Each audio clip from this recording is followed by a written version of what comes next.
The last time we did this, a bunch of old memories got stirred up. Some good, some not so good.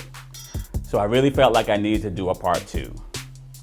You might be asking, so Phil, how did you end up finding a church once you decided to do life God's way? That's a good question. Thank you for asking.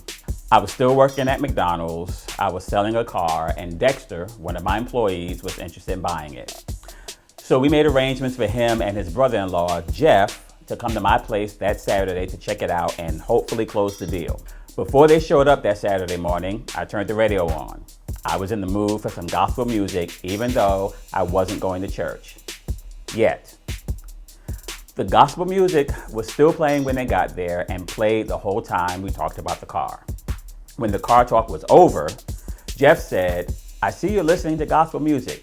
If I invite you to church tomorrow, will you come?" I said, "Sure." He gave me the address and I was there the next day. It was a positive experience. Everyone treated me well and I really felt welcome there. Nothing major happened that day. I didn't get baptized, I didn't catch the Holy Ghost, but it felt good. So I kept going for the next few weeks. Then I suddenly stopped going. I pulled the cord on the parachute and I bailed. Phil, why did you stop going? That's another good question. Please stop interrupting me. It's rude. I stopped going because I started getting these thoughts in my head. Thoughts like, you don't really love Jesus and it doesn't matter if you stop going to church. And I started believing those thoughts.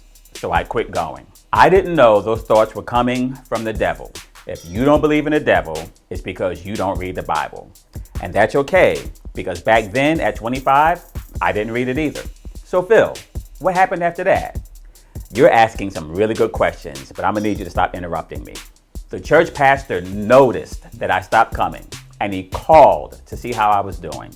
So I told him why I stopped coming. And that's when I learned the devil was perfectly fine with me living in sin and going straight to hell. And the best way to make that happen was to keep me out of church and away from God. If you don't believe in hell, it's because you don't read the Bible. The pastor even came to my job the next morning. We had a really good talk, and he was very positive and encouraging. I believed what the pastor told me, that Jesus loved me and that going to church was the right thing to do.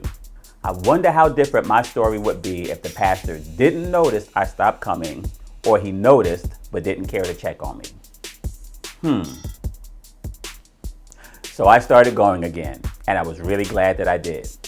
I still wasn't saved yet, because even then I knew that going to church doesn't mean you're saved. But going to church at least kept me going in the right direction, and I continued going for a little more than a year. You see, once you get serious about that decision to live life God's way, He acts on that decision and He moves heaven and earth to put people in your path.